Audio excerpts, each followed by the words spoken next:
Donovan, how good is Jalen Carter? That's a good question. Good lead-off question. Yeah. I would say he is very good. On the film, he's a very strong run stopper. When he gets a pass rush, he can be very agile, and you don't know if you're going to get speed to power, or you're going to get a little wiggle out of him. So it's going to be a very tough test for not only me but the entire O-line. But we just got to execute. As far as offensive line goes, a lot of people think that you are as athletic of a guard as they've seen. Mm-hmm. He's as athletic of a defensive tackle as a lot of people have seen. Do you think that this is like a very good matchup for you and him to kind of go against each other in that regard? Well, I'll say yes. He's a very well polished.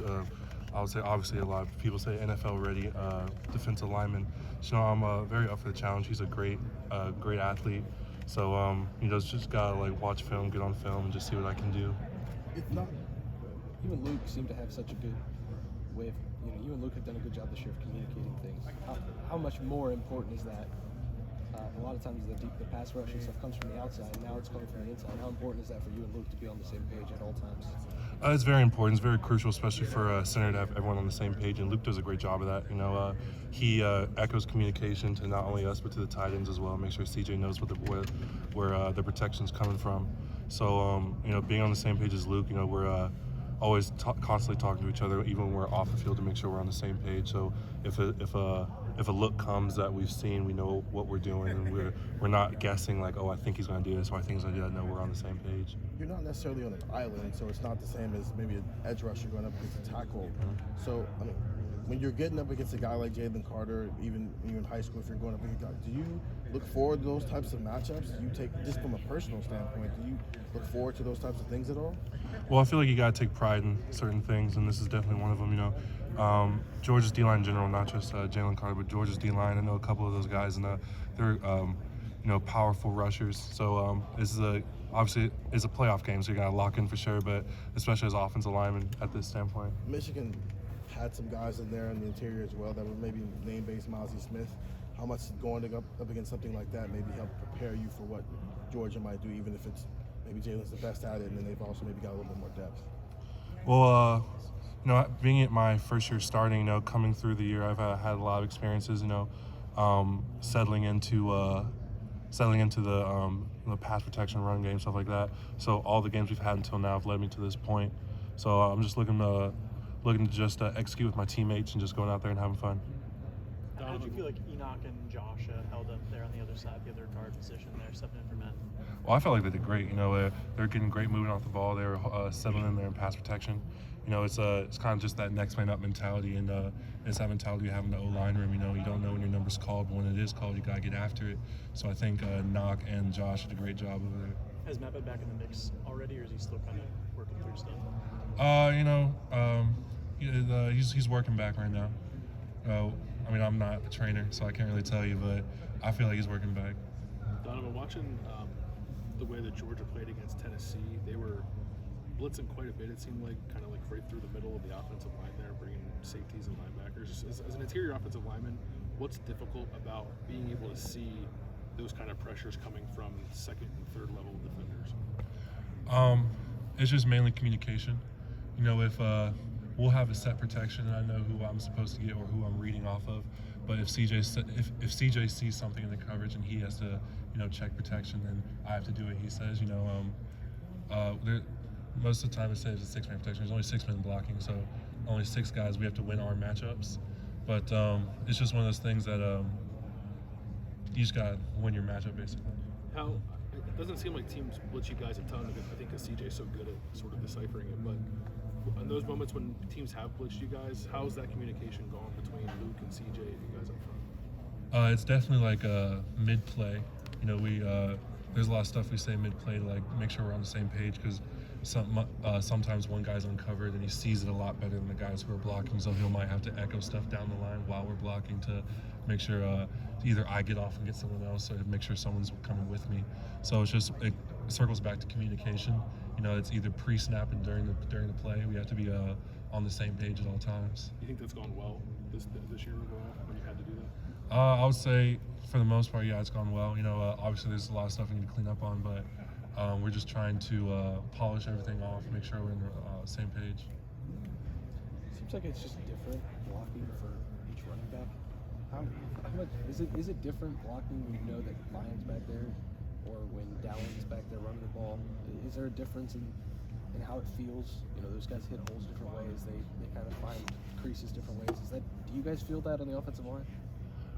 No. For the most part, we're just trying to move the line of scrimmage, trying to make sure that their first cut doesn't come at the line of scrimmage. Their first cut comes on either a linebacker or even better the third level. You know, it's nice that we can rotate backs back there, and you know, you see Dallin go, then you see Mayan who he'll shrug off a tackle and he'll keep going. So it's obviously a good feeling when you get a good run. But as an offensive lineman, we don't have eyes in the back of our head. We don't really see what they do, but we're just trying to block the play that's called to the best of our abilities. Seems like you guys had some success running the ball early against Michigan. Georgia's front is kind of like Michigan's. Do you see a path for you guys to be able to have some success running the ball against this Georgia front? We're just going to try to execute to the best of our abilities. You know, Georgia has a great defensive front. They're great with their hands. You know, you can see that they're well coached coming off the ball. So we just got to, try the best of our abilities to roll off the ball. This might be a dumb question. No, I like it. I appreciate that. As an interior guy, what is the differences in blocking a 3-4 scheme versus a 4-3 scheme where there's typically a guy in front of you with a 4-3 scheme? That's a pretty good question. Yeah, that's pretty good. I would say with a 4-3 scheme, obviously there's a guy either to the inside you or outside you, so you know where you're going. If it's a zone scheme, you're going to zone to either direction, or you're going to double team with somebody that direction. With a 3 down front, you're kind of you're basically double uncovered. So it depends on what the play is called, but you gotta either chip something or do something. But it's kind of hard to ask. It depends on what the play is called. So I guess with the 3-4, is it not saying there's not urgency to get to the second level regardless, because you're trying to maul people. That's what you're doing there. But is it more urgency to do that when you know there's not a guy lined up directly in front of you, and the other guy might already be taken care of? I was saying a 3 down front, you gotta think a lot more. Because especially since you're double uncovered, you gotta know if they're bringing outside pressure, if it's gonna be internal pressure. But you just gotta keep your eyes up. You know, if the front moves, if it doesn't, if the secondary changes, you gotta see what's happening there. But just keeping your eyes up, just keeping awareness of what's going on, even if there's no one in front of you. Seems like Jalen is the focus. Everybody always talks about Jalen Carter, but the other guys on that interior. What do you see from them just as a unit, and not just as Jalen? How important is it to make sure that you're obviously focusing a lot of attention to him, but you're not forgetting that the other guys are obviously a bunch of 4- and 5-star dudes too? Yeah, you know, I know that they have a great nose with a Stackhouse. You know, I saw him a lot in recruiting, and I know how good he is. But even the guys they rotate, you know, they have a very deep D-line room, and their rotation, their talent level, it goes deep. And so you just got to prepare for every guy on that D-line, because you know they're going to give you something different. You know that they're going to come hard off the ball. And so we respect this group very much. We're just looking to have a good game. So you went up against Stackhouse, or there's other guys that you've maybe gotten a chance to go up against before at other camps and stuff? Yeah, it's mainly just recruiting camp, stuff like that, but nothing like in a game or anything like that. Okay. Do you relish the opportunity to go into a game and play a guy who people are saying could be the #1 overall pick in the draft? I would say it's hard to say no to that, but I'm just looking for the success of the team and the unit for the most part.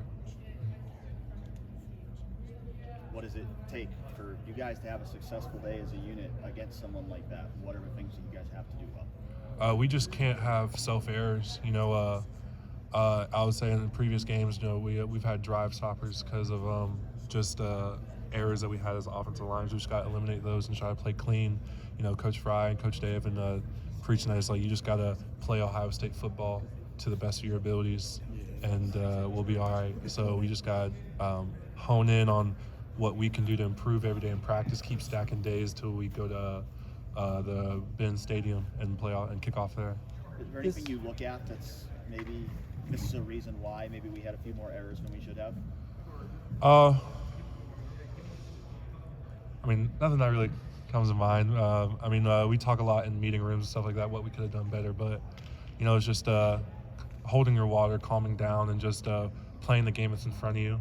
you know, if you had a bad play, you know, wipe it off, you know, have a short-term memory and just get after the next play. This might actually be a stupid question. All right. We've heard from two sources on a certain podcast how incredible that Chick-fil-A is a usual part of the game day prep here. Do you think maybe that familiarity is going to make things a little bit more comfortable down in Georgia preparing for the Peach Bowl? Yeah, you know, I certainly think that that'll play a huge part in it. You know, if I don't have, you know, a number one and some nuggets on the side, you know, I don't think I'll ever play right. But you know, those two sources, they might be spot on. Guess those D-Jack, they keep talking about putting the fries on the sandwich. You like that? I think it's a little too radical. You know, I'm a big Chick-fil-A traditionalist. You know, I keep the fries on the side and keep the sandwich on the sandwich. You know, I don't need to mix the two. Not the first time that Toby and Zach have been called radical. Yeah.